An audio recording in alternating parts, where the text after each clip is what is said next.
창세기 30장. 라헬은 자기와 야곱 사이에 아이가 없으므로 언니를 시세우며 야곱에게 말하였다. 나도 아이 좀 낳게 해주셔요. 그렇지 않으면 죽어버리겠어요. 야곱이 라헬에게 화를 내면서 말하였다. 내가 하나님이라도 된단 말이요? 당신이 임신할 수 없게 하신 분이 하나님이신데 나더러 어떻게 하란 말이요? 라헬이 말하였다. 나에게 몸종 비라가 있어요. 비라와 동침하셔요. 그가 아이를 낳아서 나에게 안겨주면 비라의 몸을 빌려서 나도 당신의 집안을 이어나가겠어요. 라헬이 자기의 몸종 빌하를 남편에게 주어서 아내로 삼게 하니 야곱이 빌하와 동침하였다. 마침내 빌하가 임신을 하여 야곱과 빌하 사이에 아들이 태어났다. 라헬은 하나님이 나의 호소를 들으시고 나의 억울함을 풀어주시려고 나에게 아들을 주셨구나 하면서 그 아이 이름을 단이라고 하였다.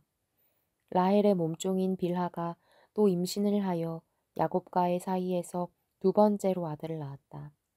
라헬은 내가 언니와 크게 겨루어서 마침내 이겼다 하면서 그 아이 이름을 납달리라고 하였다.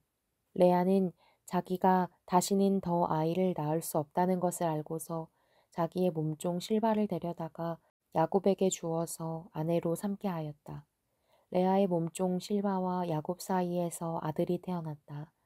레아는 내가 복을 받았구나 하면서 그 아이 이름을 갓이라고 하였다. 레아의 몸종 실바와 야곱 사이에서 두 번째로 아들이 태어났다. 레아는 행복하구나. 여인들이 나를 행복하다고 말하리라 하면서 그 아이 이름을 아셀이라고 하였다. 보리를 거두어 드릴 때에 르우벤이 들에 나갔다가 자귀 나무를 발견하여 어머니 레아에게 가져다 주니 라헬이 레아에게 말하였다. 언니, 아들이 가져온 자귀 나무를 조금만 나눠줘요. 레아가 라헬에게 말하였다. 내 남편을 차지한 것만으로는 부족하냐? 그래서 내 아들이 가져온 자귀나무까지 가져가려는 것이냐? 라헬이 말하였다. 좋아요. 그럼 언니 아들이 가져나온 자귀나무를 나에게 주어요. 그 대신에 오늘 밤에는 그이가 언니하고 함께 자도록 하지요. 그날 저녁에 야곱이 들에서 돌아올 때에 레아가 그를 맞으러 나가서 말하였다. 당신은 오늘 밤에는 나의 방으로 드셔야 해요. 나의 아들이 가져온 자기나무를 라헬에게 주고 그 대신에 당신이 나의 방으로 드시게 하기로 했어요. 그날 밤에 야곱은 레아와 함께 잤다. 하나님이 레아의 호소를 들어주셔서 레아가 임신을 하였고 야곱과의 사이에서 다섯 번째 아들을 낳았다. 레아는 내가 나의 몸종을 나의 남편에게 준 값을 하나님이 갚아주셨구나 하면서 그 아이 이름을 이사갈이라고 하였다. 레아가 다시 임신을 하여서 야곱과의 사이에서 여섯 번째 아들이 태어났다. 레아는 하나님이 나에게 이렇게 좋은 선물을 주셨구나. 내가 아들을 여섯이나 낳았으니 이제부터는 나의 남편이 나에게 잘해주겠지 하면서 그 아이 이름을 스불론이라고 하였다. 얼마 뒤에 레아가 딸을 낳고 그 아이 이름을 디나라고 하였다. 하나님은 라헬도 기억하셨다. 하나님이 라헬의 호소를 들으시고 그의 태를 열어주셨다. 그가 임신을 하여서 아들을 낳으니 하나님이 나의 부끄러움을 벗겨주셨구나 하고 생각하였다.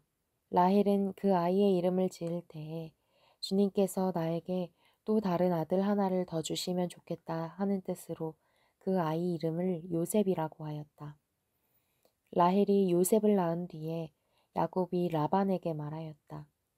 제가 고향 땅으로 돌아갈 수 있도록 저를 보내주십시오. 장인어른의 일을 해드리고 얻은 저의 처들과 자식들도 제가 데리고 가게 허락하여 주십시오. 제가 장인어른의 일을 얼마나 많이 해드렸는가 하는 것은 장인어른께서 잘 아십니다. 라반이 그에게 말하였다. 자네가 나를 좋아하면 여기에 머물러 있기를 바라네. 주님께서 자네를 보시고 나에게 복을 주신 것을 내가 점을 쳐보고서 알았네. 라반은 또 덧붙였다. 자네의 품삯은 자네가 정하게 정하는 그대로 주겠네. 야곱이 그에게 말하였다. 제가 장인어른의 일을 어떻게 해드리고 장인어른의 가축대를 얼마나 잘 보살폈는지는 장인어른께서 잘 아십니다. 제가 여기에 오기 전에는 장인어른의 소유가 얼마 되지 않았으나 이제 때가 크게 불어났습니다. 주님께서는 제가 하는 수고를 보시고서 장인어른에게 복을 주셨습니다. 그러나 이제는 제가 저의 살림을 챙겨야 할 때가 되었다고 봅니다. 라반이 물었다.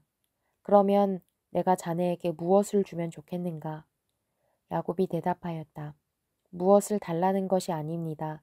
다만 저에게 한 가지 일만 허락하여 주시면 제가 장인어른의 가축대를 계속 먹이고 돌보겠습니다. 오늘 제가 장인어른의 가축대 사이로 두루 다니면서 모든 양떼에서 얼룩진 것들과 점이 있는 것들과 모든 검은 새끼 양을 가려내고 염소떼에서도 점이 있는 것들과 얼룩진 것들을 가려낼 터이니 그것들을 저에게 삭스로 주십시오. 제가 정직하다는 것은 훗날 장인어른께서 저에게 삭스로 주신 가축대를 확인하여 보실 때에 증명될 것입니다. 제가 가진 것 가운데서 얼룩지지 않은 양이나 점이 없는 양이 있든지 검은색이 아닌 새끼 양이 있으면 그것들은 모두 제가 훔친 것이 될 것입니다. 라반이 말하였다. 그러세 자네가 말한 대로 하겠네. 그러나 라반은 이렇게 말해놓고서도 바로 그날로 수렴소 가운데서 줄무늬가 있는 것과 점이 있는 것을 가려내고 또 모든 암염소 가운데서도 흰 바탕에 얼룩이 진 것과 점이 있는 것과 모든 검은 새끼 양을 가려내어 자기 아들들에게 주었다. 그런 다음에 라반은 야곱이 있는 데서 사흘 길을 더 나가서 자기와 야곱 사이의 거리를 그만큼 뜨게 하였다. 야곱은 라반의 나머지 양떼를 쳤다. 야곱은 미루나무와 감복숭아 나무와 플라타너스 나무에서 푸른 가지들을 꺾어서 껍질을 벗긴 다음에 벗긴 가지에 흰 무늬를 냈다. 야곱은 껍질을 벗긴 그 흰 무늬 가지들을 물먹이는 구유 안에 똑바로 세워놓고 양떼가 와서 물을 먹을 때에 바로 눈앞에 세워놓은 그 가지들을 볼 수 있게 하였다. 양들은 물을 먹으러 와서 거기에서 교미를 하였다. 양들은 껍질 벗긴 그 나무가지 앞에서 교미를 하고서 줄무늬가 있거나 얼룩이 지거나 점이 있는 양을 낳았다. 야곱은 이런 새끼 양들을 따로 떼어 놓았다. 라반의 가축대 가운데서 줄무늬가 있거나 검은 양들은 다 가려냈다. 야곱은 이렇게 자기 가축대를 따로 가려내서 라반의 가축대와 섞이지 않게 하였다. 야곱은 튼튼한 암컷들이 교미할 때에는 물먹이는 구유에 껍질 벗긴 가지들을 놓아서 그 가지 앞에서 교미하도록 하곤 하였다. 그러나 약한 것들이 교미할 때에는 그 가지들을 거기에 놓지 않았다. 그래서 약한 것들은 라반에게로 가게 하고 튼튼한 것들은 야곱에게로 오게 하였다. 이렇게 하여 야곱은 아주 큰 부자가 되었다. 야곱은 가축 떼뿐만 아니라 남종과 여종, 낙타와 나귀도 많이 가지게 되었다.